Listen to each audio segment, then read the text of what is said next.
of your past, of course, forms the part of your future. Presidential rallies continued across the country yesterday. In Ilori, Kwara State, the PDP train stopped there, and of course, the chieftains of the party were there to indeed connect with the people. And in Ebonyi State, Abakaliki to be precise, the APC candidate Bola Tinubu was on ground.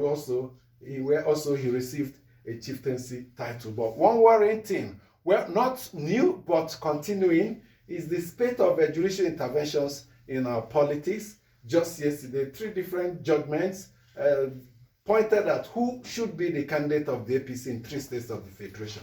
Let's start from the newest, in Rivers State, where a federal high court in Port Harcourt said Tony Cole, the party's candidate, is not worthy to be a candidate. He says he has dual citizenship, and of course the provisions of the Electoral Act and rules of APC not followed in the convention primaries that brought him up as a candidate. And you ask, what is wrong with APC in Rivers State? Did anybody swear for them?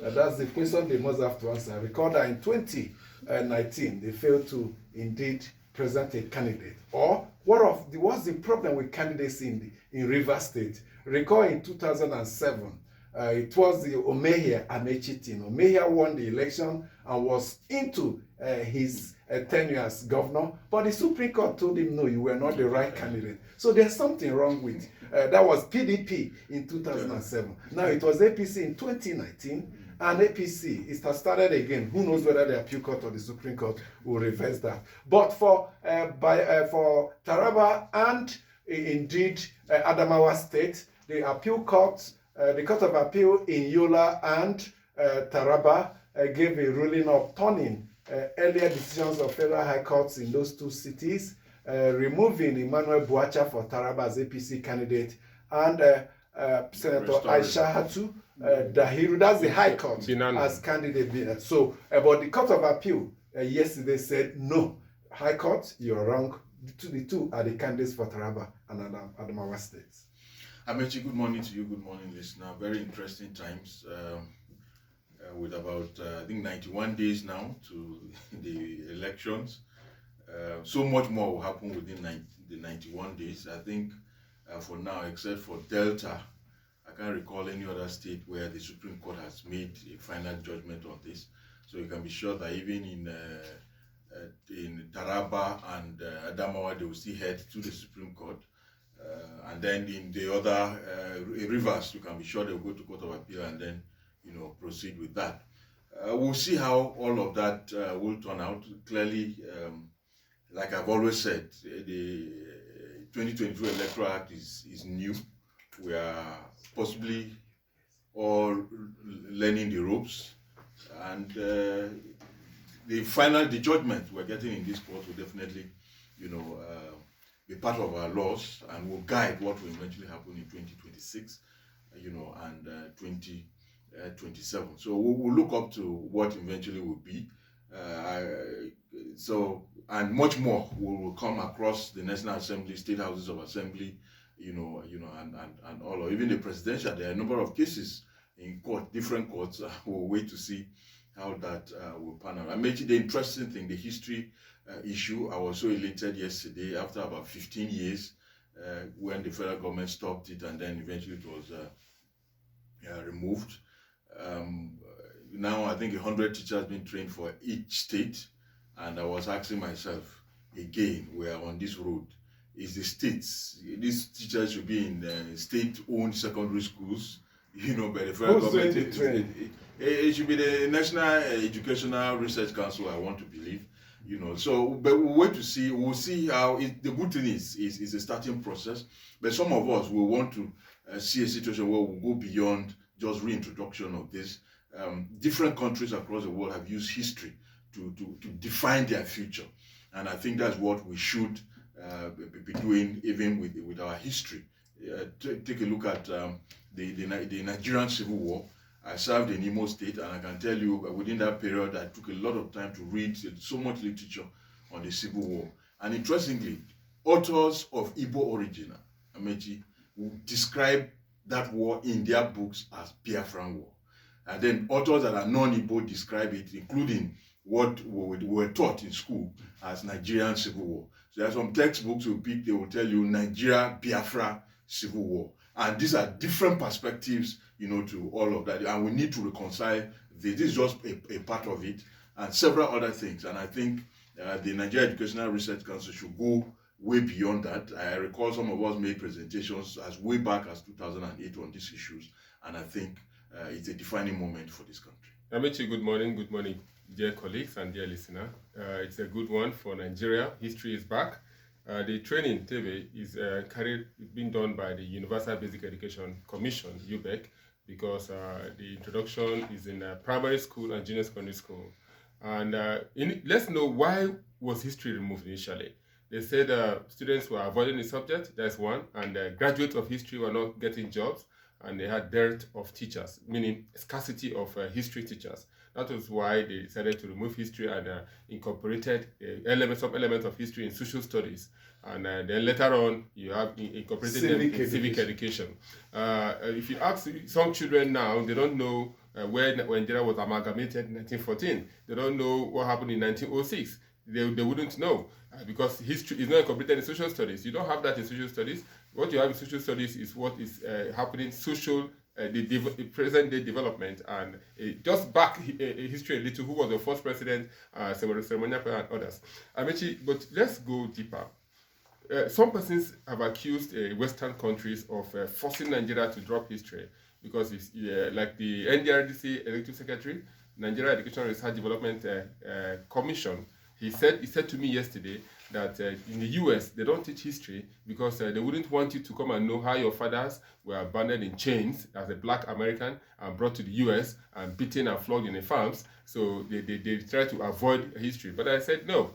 I follow history in America. I follow black history, and I follow the development of historians in America, from America. I have pages and I have books that I've read that. So and if I may add, many Nigerians are moving over to the US, either in search of permanent residence permit, and before, if they stay for a period of 3 years and more, they begin to file for citizenships. And for you to be granted US citizenship, given the US passport, part of the processes is written examination, and a key among them is history of US. If you fail that, then you're not worthy to be a US citizen. That's what they say. So that is what we should face here. I think history should be made a compulsory subject in exams, so that people should know, children will know as they grow up, this is our history. And Amechi, we also would like to know, if you say there is dearth of teachers, how did that happen?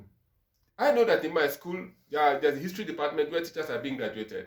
And even in education, you have history education, history international relations in some universities. So how did you arrive at that conclusion? That was the scarcity of teachers. That's how we drop history, and the graduate of history don't get jobs. Graduate of history can get jobs even alongside librarians, library studies. There's library studies in university. So history students can work with librarians. History students can work in archaeology, in archives. History students can work in the museums, as well as those that study museum and studies. So history students can work in strategic places, and it's high time we started creating these places where history students, they can work in the ministries, for heaven's sake. Who keeps the archive? Who keeps the record? Who keeps the history of a department, for example, in a ministry? It should be the history students. There's a takeaway from one the positions advanced by Abulu here. He said that history teachers are disappearing. We are not getting them. Why would they not disappear? Why? Why would they not disappear? Not just history teachers. Teachers across board. Now look at teachers of tertiary education system. Just go to where colleges of education teachers are meeting, or polytechnic teachers, ASU, or university teachers, ASU. Take a look at them. Do they look responsible and decent? No, not responsible. Do they look decent? Do they look healthy and well catered for? Now go to where military generals are having a meeting. You see a different. Go to where those that work in the oil company. Go to where those that work in the revenue generating agencies. Politicians. You see them well fed, healthy, because the nation takes care of them. And elsewhere, and it has happened here in Nigeria, the best graduating students those that get first class, and in the absence of first class, second class up at the best, are retained as teachers. But how would you be retained as a teacher when you look haggard, your vehicle, you push it in the morning to kickstart it before you go to work? Is that the kind of life you want to live, where you can indeed take care of your basic need? So where would the teachers, the best of us, not go elsewhere, where we have chosen to pay big money and allow the average or even below average to teach our children? What kind of future are we preparing for the country and its citizens? Good morning, Amici, and good morning, listener. Well, the enabling environment, Amici, is not just there, for these teachers. You talk about at the primary level and move it up to the tertiary level. I mean, we're just coming out of it. Some persons even still think that ASUU is still on strike, because I hear comments about students still being at home, because for so many students, I think some of them some have not even returned, Amici. It goes to tell you the kind of the way we have positioned education in the country. I think Abulu also needs to explain a bit further, because I hear that this issue we're talking about, the history, that they even now that we are even training teachers, that there are some elements of history that will still not be taught. More like is it rewriting history or making history sweet? I don't know because I hear that there's some caveat now, yes, even now that it has been brought back. Yeah, like what the president of the Historical Society of Nigeria told me yesterday, that we're not going to look at the history of Mungo Park. We're going to look at Nigeria and Landa Brothers. We are going to write our own history. Yeah, we're going to write our own history. How slaves were taken away.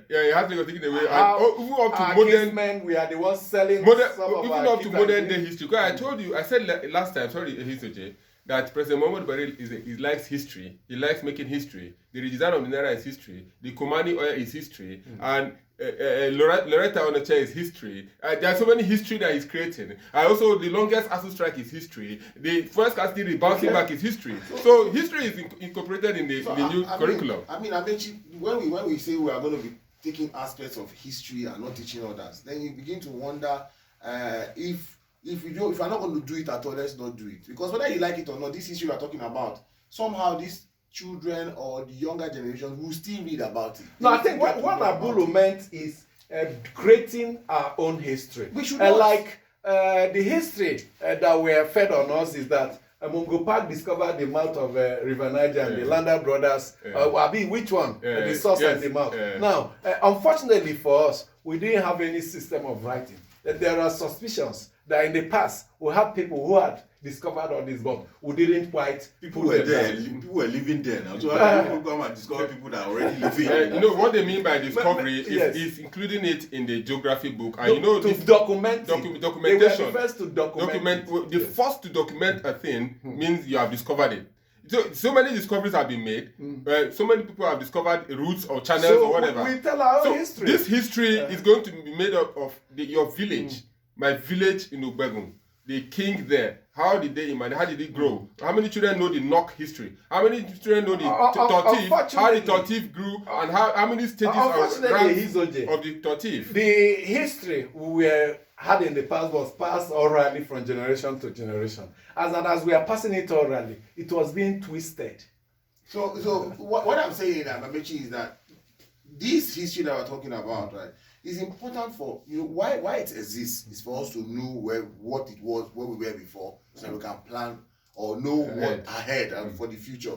But there's always been this fear, this unnecessary thinking about maybe it's going to generate some bad bloods, especially the histories that those historical parts that are not palatable when you think about it. But I think the generation that we're talking about, the younger generation. Let me understand you. What are those not unpalatable history that you're trying to do? You cannot talk about the things that you have people wanting to make it look like create some ethnic kind of coloration in history. But I must let you know that the younger generation, whether you like it or not, they have a mind of their own. If you see what is happening, you see there's beginning to be cohesiveness, especially among the young persons, to understand that these guys actually created this, why would I call it, this history to in a way kind of break us. So we must begin to, we have seen what has happened, but we cannot stay on it. We need to move ahead. So we know what has happened in the past. Okay, this happened, that happened, but then we now know how we begin to take out, clear up what needs to be cleared, and then begin to, forge. History. The American history is one of the things that spur up people like Martin Luther King Jr. When he went back to read about the history of Martin Luther King, who went and tried the famous speech.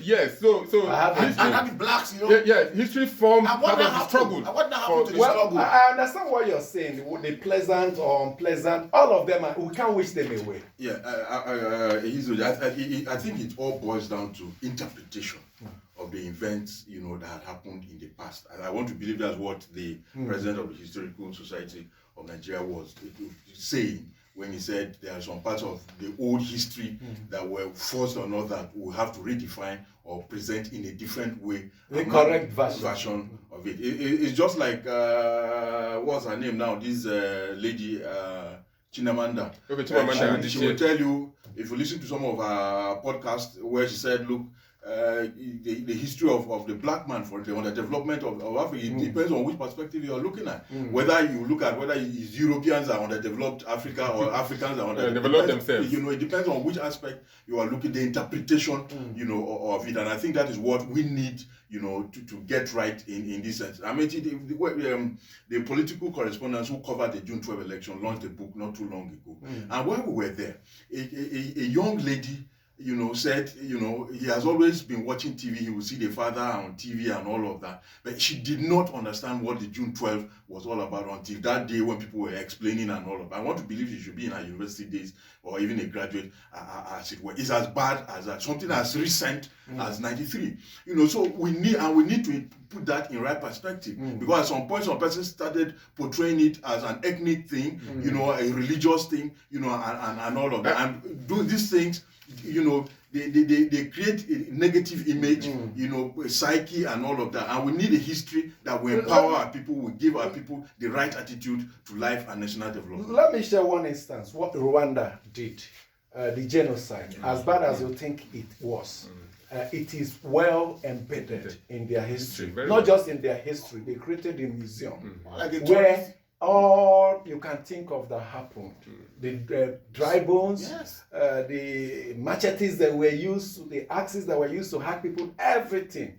And it's a tourist attraction. And it's a major source of revenue. Today, Nigerians are going to Rwanda to see that genocide. Kigali, for holidays and see part of this. Now, you can't wish away the Civil War. You can't hide it. You can't hide the June 12, the end SARS. We have to preserve this in history. And one thing that has worked for Rwanda is that they believe that the best way to avoid a repeat of the genocide is to keep it embedded, fresh in their minds, even of the unborn generation. As you're being educated, you're understanding why that genocide took place, who did what, and how it was taught. And they said that's the best way. So for us in Nigeria, to avoid a repeat of the Civil War, we must establish the history of how it started, correct version, what happened and all that. We can't just run away from that. Is why, you see, I was discussing with some head of educational institutions yesterday. They didn't even know the exact time that history was removed. Is it 2007? Is it 2008? Is it 2009? So how do we document this history? NSAS, for example, need to be documented properly. Let's go. Exactly. Commercial break, then we come back with the news. Stay with us. Allow now to continue